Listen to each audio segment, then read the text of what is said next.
नमस्कार, आपण पाहताय कोकणचं नंबर 1 महा चॅनल कोकण सार लाईव्ह. बातमीपत्रात आपलं स्वागत. सुरुवात करूया हेडलाईन्सनं. विजेचा शॉक, गिरण मालक जागीच ठार. माजी खासदारांचं खासदारांवर टीकास्त्र. आणि रक्ता गणेश. कोकण सार लाईव्हचा स्पेशल रिपोर्ट. आता पाहूया सविस्तर बातम्या. जिल्हा आणि राज्य स्तरावरील शासन आणि विविध संस्थांचे पुरस्कार प्राप्त करणाऱ्या तालुक्यातील पालघरवाडी सार्वजनिक गणेशोत्सव मंडळाच्या वतीनं यंदा सजीव देखाव्यांच्या माध्यमातून मोबाईलचा अतिवापर कमी करण्याचा संदेश दिलाय.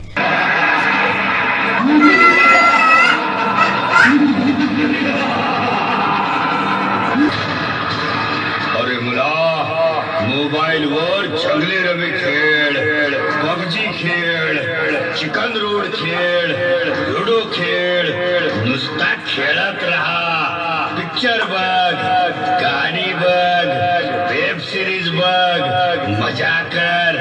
तुमची पिढी नशीबवान आहे ज्यांना मोबाईलवर gaming app, chatting app, Insta, Facebook, Twitter, x अशा सोशल मीडियाची साथ आहे.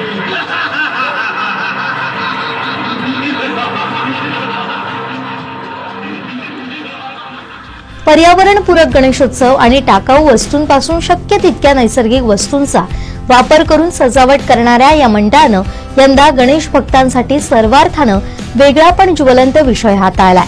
बदलत्या समाजमनात लहान मुलांपासून म्हाताऱ्या व्यक्तींपर्यंत सर्वांच्या जीवनाचा मोबाईल हा जीवनातील अविभाज्य भाग बनलाय. सोशल मीडिया रील आणि मोबाईल गेम्समध्ये लोकांचा वेळ वाया जातोय, आरोग्य खराब होतंय आणि यापासून लहान मुलंही वाचलेली नाहीयेत. मोबाईलचे अतिवापराचा मानवी आरोग्यासह समाज जीवनावर विपरीत परिणाम झालाय. त्यासाठी पालघरवाडीचे बालगोपाळ गणेश भक्तांचे स्वागत प्रवेशद्वाराशी संवाद आणि संदेशाच्या माध्यमातून करत पुढे गणरायांचं दर्शन घेतलेल्या लहान मुलांचे पूर्वीच्या खेळांशी प्रात्यक्षिकं दाखवली जातात. त्यात पालघरवाडीचे बालकलाकार लगोरी, अबादुबी, गोट्या, विटूदांडू, आईचं पत्र हरवलं, पकडापकडी, आंध्री कोशिंबीर असे एकाहून अधिक खेळ करून पूर्वीच्या खेळांची माहिती देखील देत आहेत. उत्सवाच्या आयोजनासाठी मंडळाचे अध्यक्ष अशोक बैकर, सेक्रेटरी अनंत घाणेकर यांच्यासह सर्व पदाधिकारी आणि वाडीतील ग्रामस्थ मेहनत घेत आहेत.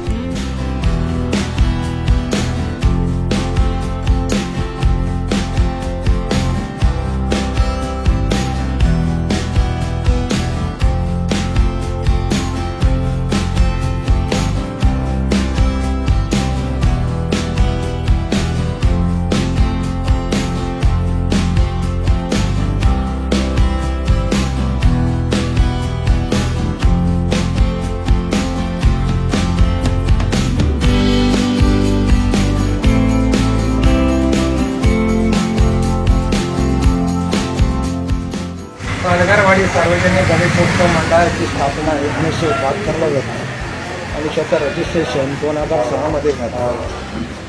1997 पासून आम्ही सजावट स्पर्धा आयोजित करतो आणि त्या सजावट स्पर्धेमध्ये आम्ही जिल्ह्यामध्ये, राज्यामध्ये असं विविध बक्षीस मिळवलेलं आहे. प्रत्येक वेळी ज्या ज्या वेळेला आम्ही डेकोरेशन करतो किंवा जे सजावट करतो किंवा आम्ही जे देखावे दाखवतो त्या देखाव्यातून समाज प्रबोधन होईल याच्याकडे आमचं जास्त लक्ष असतो. कारण समाज प्रबोधनातून केवळ दर्शन, मनोरंजन नव्हे तर त्याच्याबरोबर समाज प्रबोधन असणं हे फार गरजेचं आहे. चालू वर्षी आम्ही मोबाईलचा अतिवापर झाल्याने त्याचे काय दुष्परिणाम होतात हे आम्ही दाखवण्याचा प्रयत्न केलेला आहे. आणि हे केवळ हे दुष्परिणाम मुलांवरच नव्हे तर पालकांनी सुद्धा याच्यावरती लक्ष देणं गरजेचं आहे. कारण मुलांना जर अतिवापर झाला तर मन, मेंदू आणि शरीर याच्यावर सर्व परिणाम होतो आणि मुलं दुबळी होत जातो. त्याचबरोबर शिक्षण आणि पारंपरिक खेळ मुलं विसरत चालले. आमच्या वेळेला त्यावेळेला पारंपरिक खेळ कसे होते आणि त्यामुळे मुलांमध्ये चपळता येत होती, त्यांचं शरीर सुदृढ राहत होतं आणि आरोग्य चांगलं राहत होतं. आणि ते आज आम्ही दाखवण्याचा प्रयत्न केलेला आहे. ते मोबाईलच्या अतिवापराचा दुष्परिणाम, त्याचप्रमाणे या पारंपरिक खेळ सुद्धा दाखवले आणि या पारंपरिक खेळामध्ये कोणकोणती खेळ होती, मग ते लगोरे असतील, आबाबिबे असे किंवा इतर काही असे खेळ असतील, विटी दांडू, हे सगळे खेळ आम्ही दाखवण्याचा प्रयत्न केलेला आहे आणि त्याच्यातून मनोरंजनातून समाज प्रबोधन असा आम्ही हा देखावा सादर केलेला आहे. आणि विशेष सांगायचं म्हणजे तर नैसर्गिक साधनांचा वापर करून जास्तीत जास्त चांगलं कसं दिसेल याचा आम्ही प्रयत्न केलेला आहे आणि या साधन सामुग्रीतून पर्यावरणाचं रक्षण कसं होईल याकडे आम्ही लक्ष देऊ इच्छितो. 400 वर्षांचा ऐतिहासिक वारसा लाभलेल्या सावंतवाडी शहराला पौराणिक कथेची साक्ष देणारी परंपरा लाभली आहे. रक्तवर्णी अवतार असलेल्या लाल गणपतींची ही परंपरा गणेशोत्सवात पाहायला मिळते. गेल्या अनेक वर्षांपासून सुरू असलेली ही परंपरा आजही जोपासली जाते. सावंत भोसले राजघराण्यासह राजघराण्याशी संबंधित घराण्यात देखील शेंदुरी लाल रंगाचा गणपती पूजला जातो. विशेष म्हणजे हा उत्सव 1.5 दिवसांचा असतो. शिवपुराणानुसार महादेव आणि पार्वती देवीचा पुत्र गणेशाच्या जन्माची कथा रंजक आहे.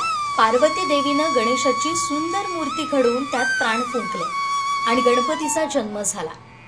एक दिवशी पार्वती स्नानासाठी जात असताना प्रवेशद्वारापाशी थांबण्याची सूचना गणेशाला केली. आईचा आदेश मानून गणपती द्वाराजवळच बसून राहिला. तेवढ्यात महादेव शिवशंकर तिथं आले.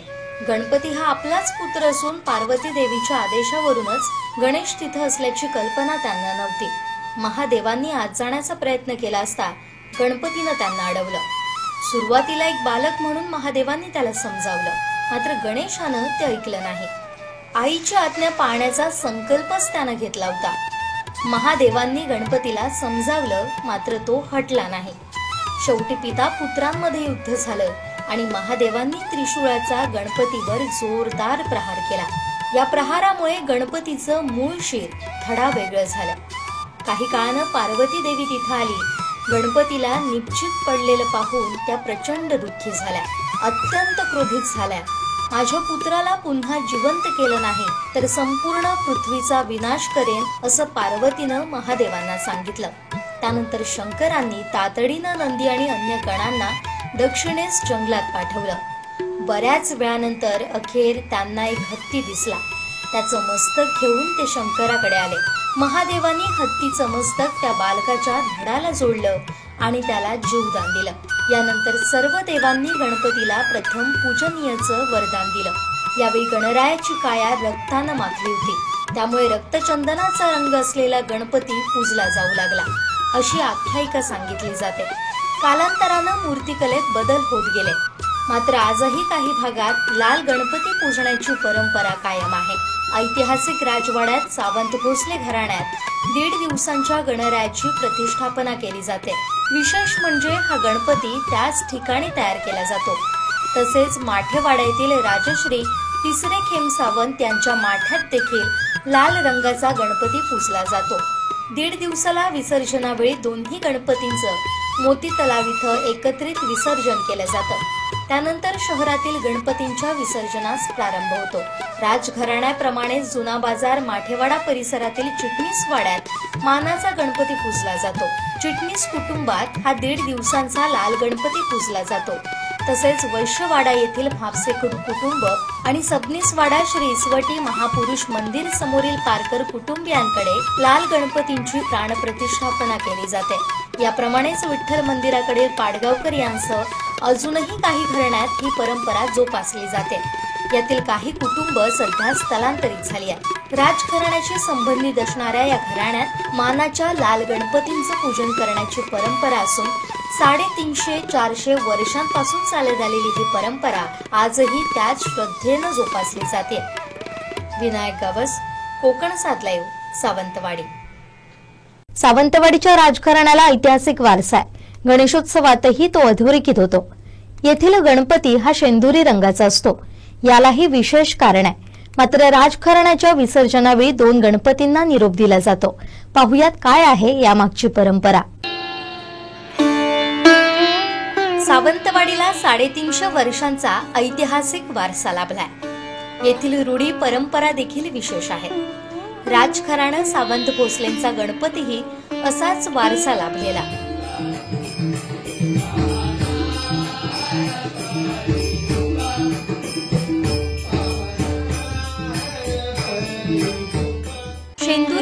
दिवसांचा हा गणपती असतो. 1.5 दिवसांनी या गणरायाला भक्तिभावानं निरोप दिला जातो. 1.5 दिवसांनी उत्तर पूजेनंतर राज गणपतीची मिरवणूक वाजत गाजत विसर्जन स्थळी रवाना झाली.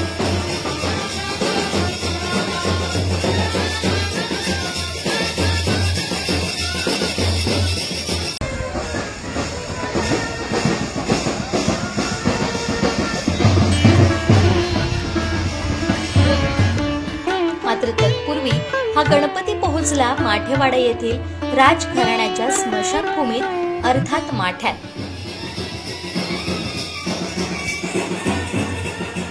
येथील राजेसाहेब राजश्री तिसरे खेमसावंत भोसले यांच्या माठ्यात देखील लाल गणपती विराजमान होतो. राजघराण्याच्या हस्ते आरती झाल्यानंतर हा गणराया विसर्जन स्थळी जाण्यास निघतो. त्यापूर्वी राजघराण्याच्या सती केलेल्या भागीरथीबाई साहेबांच्या माठ्यासमोर या दोन्ही राजगणपतींची भेट होते. या माठ्याला दैविकदृष्ट्या विशेष महत्त्व आहे. भागीरथी देवींच्या दर्शनानंतर हे दोन्ही गणपती निघतात विसर्जन स्थळी. ऐतिहासिक मोती तलाव इथं हे दोन्ही गणपती दाखल होतात.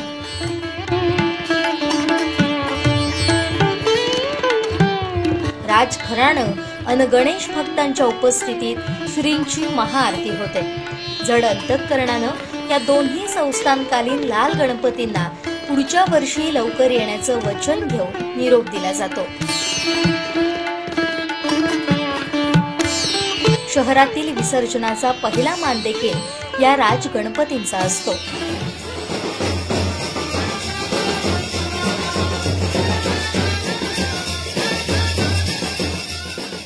यशराज मल्टी स्पेशालिटी हॉस्पिटलमध्ये महात्मा फुले जन आरोग्य योजनेअंतर्गत दुर्बिणीद्वारे गर्भाशयाच्या ट्यूमरची गाठ काढण्याची पहिली यशस्वी शस्त्रक्रिया पार पडली. ही शस्त्रक्रिया डॉक्टर राजेश नवांगुळ आणि त्यांच्या टीमकडून करण्यात आली आहे.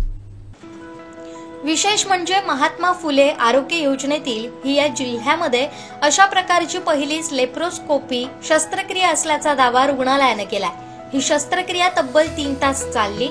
डॉक्टरांच्या पथकानं अथक प्रयत्नांनी 16 सेंटीमीटरची ट्यूमरची गाठ यशस्वीरित्या बाहेर काढली. शस्त्रक्रियेनंतर संबंधित रुग्ण पूर्णपणे ठणठणीत आहे. इतर ठिकाणी या रुग्णाला गाठीसह पूर्ण गर्भाशय काढून टाकण्याचा सल्ला दिला गेला होता. मात्र यशराज हॉस्पिटलचे डॉक्टर नवांगुळ यांनी दुर्बिणीद्वारे ही गुंतागुंतीची शस्त्रक्रिया यशस्वी करून दाखवली. तसेच रुग्णाचे गर्भाशय वाचून तिला गरोदरपणाची संधी उपलब्ध झाली आहे. यशराज हॉस्पिटलमध्ये नुकतीच महात्मा फुले जन आरोग्य योजना सुरू करण्यात आली आहे. या योजनेमुळे गोरगरीब रुग्णांना मोठा दिलासा मिळालाय.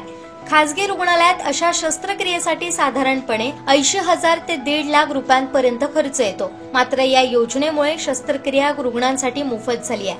त्यामुळे आता जिल्ह्यातील रुग्णांना अशा शस्त्रक्रियेसाठी मुंबई किंवा पुण्यासारख्या मोठ्या शहरांमध्ये जाण्याची गरज भासणार नाही, असा विश्वास रुग्णालयाच्या प्रशासनाच्या वतीनं डॉक्टर नवांगुळ यांनी व्यक्त केलाय.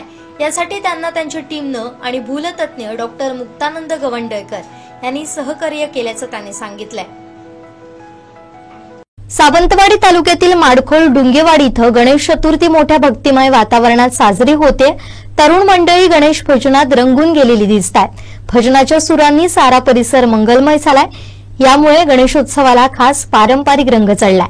ही दृश्य कैद केली आहेत आमचे व्हिडिओ एडिटर मयुरेश राऊळ यांनी.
मनोज जरांगे यांच्या मोर्चावर माजी खासदार विनायक राऊत यांनी प्रतिक्रिया दिली आहे. पाहुयात काय म्हणालेत विनायक राऊत. आज पहाटेच मनोज जरांगे यांच्या माध्यमातून संपूर्ण महाराष्ट्रातील मराठा समाजाचं जे महासागर आझाद मैदान आणि मुंबईमध्ये जो आलेला आहे ते पाहिल्यानंतर सध्याच्या राज्यकर्त्यांना त्याच्यावर थातुरमातुर उत्तर काढून जमणार नाही. एक ठोस निर्णय घ्यावाच लागेल आणि आरक्षणाचे जे विषय जे आहे, ज्या मर्यादा वाढवण्याची जी गरज आहे ते मर्यादा वाढवण्याची जबाबदारी राज्य सरकारने केंद्र सरकारच्या माध्यमातून पूर्ण करावी. पण आज ज्या पद्धतीने जाती जातीमध्ये भांडणं लावण्याचं काम त्या राज्य सरकारने केलं, महाराष्ट्रातल्या राज्य सरकारने केलं, त्याच जबरदस्त चोख उत्तर आज मुंबईतल्या मराठा समाजाच्या एकजुटीने दिलेलं आहे. तर भविष्यामध्ये मराठा समाजाला आरक्षण असेल, धनगर समाजाचं आरक्षण असेल, पण कुणबी मराठा याच्यामध्ये भांडण न लावता एक चांगल्या पद्धतीने तोडगा काढण्याची आवश्यकता आहे. आणि तो सर्वस्वी अधिकार लोकशाहीमध्ये संसदेला दिलेला आहे. त्याच्या मार्गाने मराठा आरक्षणाचा प्रश्न सोडवावा अशी माझी म्हणणं आहे.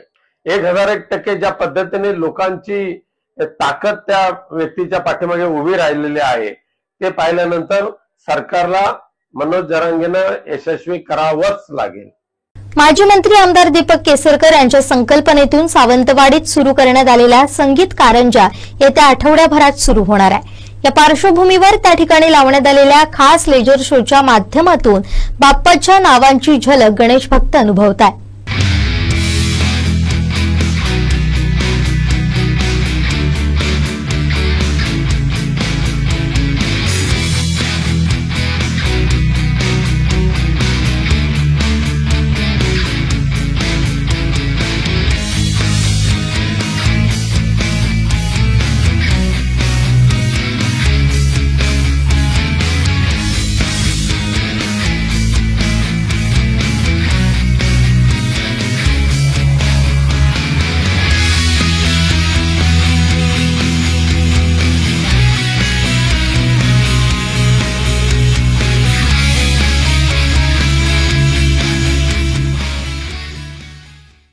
चिपी विमानतळ पुन्हा एकदा सुरू होण्यासंदर्भात मंत्रिमंडळात निर्णय झालाय, मात्र त्याची पूर्तता झाली नसल्याचं दिसतंय. यावरून पत्रकारांनी विचारलेल्या प्रश्नाला उत्तर देताना माजी खासदार विनायक राऊत यांनी टीका केली आहे. बघा, महाराष्ट्राच्या मंत्रिमंडळामध्ये चिपी विमानतळाच्या संदर्भात निर्णय करण्याचा तसा अधिकारच नाही महाराष्ट्राच्या कॅबिनेटला. कारण चिपी विमानतळ पूर्णपणे कार्यान्वित झाला होता. अथक प्रयत्नातून तो करून घेतला होता केंद्राने राज्य सरकारच्या माध्यमातून. आणि आता पूर्णपणे केंद्राच्या हवाई वाहतूक मंत्र्यांच्या अखत्यारीतला तो प्रश्न आहे.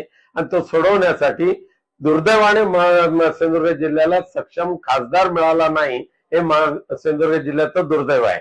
त्यामुळे चिपी विमानतळाच्या ह्या 26 ऑगस्टला 2 वर्ष बंद होऊन 2 वर्ष पूर्ण होतील आणि सिंधुदुर्गवासियांच्या पदरी पुन्हा एकदा ते कातळवण पाहायची वेळ आलेली आहे. विघ्नहर्त्याच्याच आगमनाला महावितरणमुळे अखेर विघ्न आलं. विजेचा शॉक लागून गिरण मालक जागीच ठार झालाय. कुडाळ तालुक्यातील साराप गावात ही दुर्दैवी घटना घडली आहे. साराप शिरोडकर वाडी इथं देवासाठी फुले काढत असताना 60 वर्षांचे गिरण मालक प्रताप वासुदेव कुडाळकर यांना विजेचा जबर शॉक लागला. त्यांचं जागीच निधन झालं. ही घटना शुक्रवारी सकाळी 7 वाजण्याच्या सुमारास घडली असल्यानं चतुर्थीच्या दिवशी संपूर्ण गावावर शोककळा पसरली आहे. याबाबत घटना अशी की प्रताप वासुदेव कुडाळकर हे देवाला फुले आणण्यासाठी जवळच असणाऱ्या बागेत गेले असता रात्रभर पडणाऱ्या पावसानं विजेची तार तुटून पोफळीच्या झाडावर पडली होती. नेमकी हीच तार कुडाळकर यांच्या खांद्याला लागली आणि ते जागीच कोसळले. याबाबत अधिक तपास पोलीस निरीक्षक राजेंद्र मगदूम, सारापचे बीट हवालदार अनिल पाटील करतात.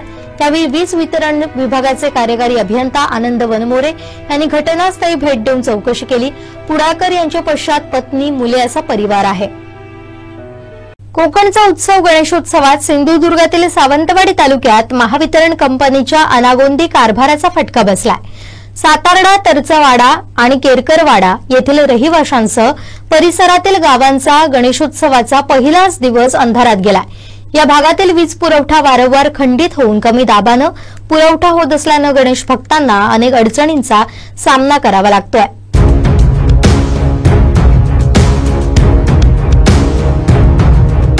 गणेश चतुर्थीच्या पहिल्याच दिवशी मध्यरात्री सातार्डा साटेली आरोस यासह काही परिसरातील भागात वीज खंडित झाली।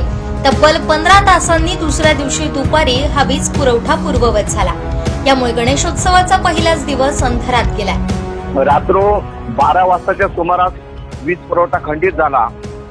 तो दुपारी 2 वाजेपर्यंत वीज पुरवठा सुरळीत नव्हता। गणपती घरात आणल्यानंतर ही जी परिस्थिती निर्माण झालेली आहे, वीज महावितरण कंपनीचा भोंगळ कारभार आहे। वेळोवेळी त्यांना कळवूनही वेळोवेळी त्यांनी बैठका घेऊन आमदार दीपक केसरकर यांनी सुद्धा बैठका घेतल्या आणि तरी सुद्धा त्यांनी वीज पुरवठा सुरळीत ठेवला नाही। आज परिस्थिती अशी आहे की वीज आहे, परंतु ती कमी दाबाची वीज असल्यामुळे विजेचे पंप चालत नाहीत, त्यामुळे पाणी टंचाईचा सामना लोकांना करावा लागत आहे। ऐन गणेश चतुर्थीमध्ये लोकांना पाण्यासाठी वणवण करावी लागत आहे। घरात गणपती आहे आणि पाणी नाही, बाहेर भरपूर पाऊस पडतोय, म्हणजे मुसळधार पाऊस कोसळतोय, पाणी आणणार कुठून अशी परिस्थिती निर्माण झालेली आहे। ही जर परिस्थिती जर गणपतीपूर्वी सुरळीत केली असती तर आज वीज पुरवठा सुरळीत असला असता। पण आमच्या सातारा गावापासून जवळच गोवा आहे, हद्दीवर आहे आम्ही, आणि गोवा राज्यामध्ये आपण महाराष्ट्र वीज वितरण कंपनी गोवा राज्याला वीज पुरवठा करते, तिथे मात्र सुरळीत वीज पुरवठा आहे, परंतु आपल्या राज्यातही वीज पुरवठा सुरळीत करू शकत नाही ही यंत्रणा ही अत्यंत। आणि महत्वाची गोष्ट म्हणजे या ठिकाणी जे वायरमन नेमले आहेत, या वायरमनांना फोन केला तर ते फोनही उचलत नाही आहेत, अधिकारी फोन उचलत नाहीत, कॉलबॅकही करत नाहीत। काय झालं, कोण मेलं का, कोण जिवंत आहे, कोणाला शॉक लागला, तर या गोष्टीची सुद्धा त्यांना काही कल्पना नाही। म्हणजे कल्पना देऊन फोन कॉल करूनही ते त्याच्याकडे दुर्लक्ष करतात, अशी परिस्थिती आहे। दुसऱ्या दिवशीही कमी दाबानंच विद्युत पुरवठा होत असल्यानं पिण्याच्या पाण्याचे पंप चालू होऊ शकले नाहीत। त्यामुळे ग्रामस्थांमध्ये तीव्र नाराजी होती। वीज वाहिन्यांवरील झाडांच्या फांद्या न हटवल्यानं हे प्रकार घडत असल्याचं सांगितलं जात आहे। आमदार दीपक केसरकर यांनी गणेशोत्सवापूर्वी अखंडित वीज पुरवठा राखण्यासाठी महावितरणच्या अधिकाऱ्यांची बैठक घेऊन आवश्यक साहित्य आणि वाहनं उपलब्ध करून देण्याचं आश्वासन दिलं होतं। स्वखर्चानं मदत करण्याची तयारीही दर्शवली होती, मात्र अधिकाऱ्यांनी त्यांच्या सूचनांकडे दुर्लक्ष केलंय। पालकमंत्री नितेश राणे यांनीही महावितरणची आढावा बैठक घेतली होती, मात्र तरीही परिस्थितीत काही बदल झाला नाही। गणेशोत्सवापूर्वी वीज वाहिन्यांची तपासणी आणि झाडांच्या फांद्यांची छाटणी करणं आवश्यक असतानाही ही कामं झाली नाहीत, ज्यामुळे मुख्यमंत्री तथा ऊर्जा मंत्री देवेंद्र फडणवीस यांच्या अखत्यारीत येणाऱ्या महावितरण कंपनीच्या कारभारावर प्रश्नचिन्ह निर्माण झालंय। या निष्काळजीपणामुळे गणेश भक्तांमध्ये संतापाचं वातावरण आहे। ओंकार भजन मंडळ पेंडूर 7 वायंगणी वेंगुर्ल्याच्या माध्यमातून भजनातून महाराष्ट्राचा जय जयकार करण्यात आलाय। पाहूया।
माजी मंत्री आमदार दीपक केसरकर यांनी त्यांच्या 1.5 दिवसांच्या गणपती बाप्पाचं कुटुंबियांसमवेत पर्यावरणपूरक पद्धतीनं विसर्जन केलं.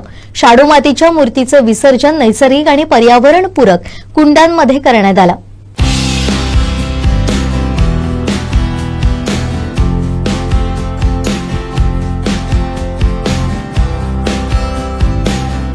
गणेश विसर्जनावेळी आमदार दीपक केसरकर यांच्यासोबत त्यांचे बंधू, पत्नी आणि इतर कुटुंबीय उपस्थित होते. त्यांनी पर्यावरण रक्षण करण्याचा संदेश दिला.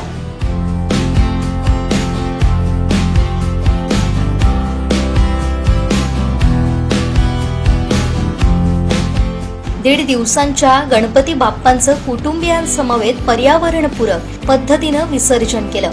यावेळी माजी नगराध्यक्षा पल्लवी केसरकर आणि केसरकर कुटुंबीय उपस्थित होते.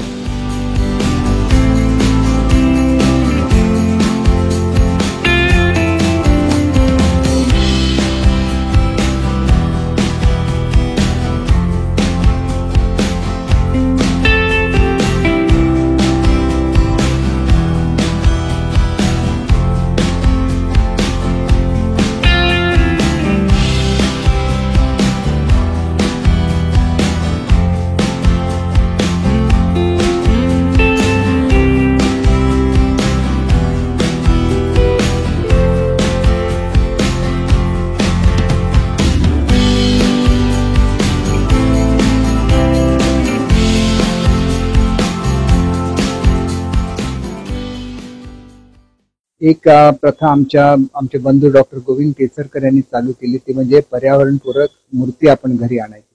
आणि आपण आता स्वतः बघितलं असेल की घरच्या घरी याचं विसर्जन करता येतं आणि अर्धा तासाच्या आत ते विसर्जित सुद्धा होते मूर्ती, म्हणजे काहीही शिल्लक राहत नाही. तर आणि मूर्ती जर तुम्ही बघितली तर ती जशी मूळ गणपतीची मूर्ती असते तशीच ती मूर्ती असते. त्याच्यामुळे मला असं वाटतं की अशा पद्धतीने आपण केलं तर पाणी प्रदूषित होणार नाही आणि आपल्याला सुद्धा आनंद मिळेल की आपल्या बाप्पाचं जे पावित्र्य होतं ते राखलं गेलं, कारण तिथे काहीच शिल्लक राहत नाही. त्याच्यामुळे पावित्र्य राखणं हे फार महत्वाचं असतं. आणि म्हणून हे विसर्जन होत असतानाच आज सुद्धा 1.5 दिवसाच्या गणपती बाप्पाचं विसर्जन महाराष्ट्रामध्ये होतंय. सगळ्यांना मी हार्दिक शुभेच्छा देतो. ती लोक मुंबईहून आलेली आहेत 1.5 दिवसाची आणि 5 दिवसाचे गणपती करून परत मुंबईच्या गणेशोत्सवामध्ये सादर करण्यासाठी मुंबईला ते सगळे सुखरूप पोहोचून दे. गणेशोत्सव हा महाराष्ट्राचा प्रमुख उत्सव आहे आणि त्याच्यामुळे भारतभरातील लोक ही मुंबई, पुण्याला तिथले गणपती बघायला मोठ्या शहरांमध्ये येत असतात. परंतु त्याचबरोबर कोकणामध्ये घरगुती गणपती सगळे जेवढी लोक घरातले कुटुंबाचे सदस्य असतील सर्वच्या सर्व कोकणात येतात, एकत्र गणपतीचं पूजन करतात आणि गुणागोविंदाने आशीर्वाद सुद्धा घेतात. ही परंपरा आणि कोकणातला ऐक्य असंच कायम राहून दे अशी सुद्धा मी गणपती बाप्पाच्या चरणी प्रार्थना करतो. आणि बुद्धीची देवता आहे, 2 कोटी मुलं महाराष्ट्रामध्ये शिकतात, ते महाराष्ट्राचं भवितव्य आहे आणि त्यांना चांगली बुद्धी देऊन त्यांनी संपूर्ण भारतामध्ये प्रथम क्रमांकावर यावं आणि महाराष्ट्राचं नाव मोठं करावं. आणि सर्व आमचे शेतकरी असतील, कष्टकरी असतील, महिला असतील, युवक असतील, सर्वांना सुख, शांती, भरभराट या ईश्वराने द्यावी, आमच्या गणपती बाप्पाने द्यावी अशी मी गणपतीच्या चरणी गणरायाच्या चरणी प्रार्थना करतो. शेवटी ठळक घडामोडी पुन्हा एकदा.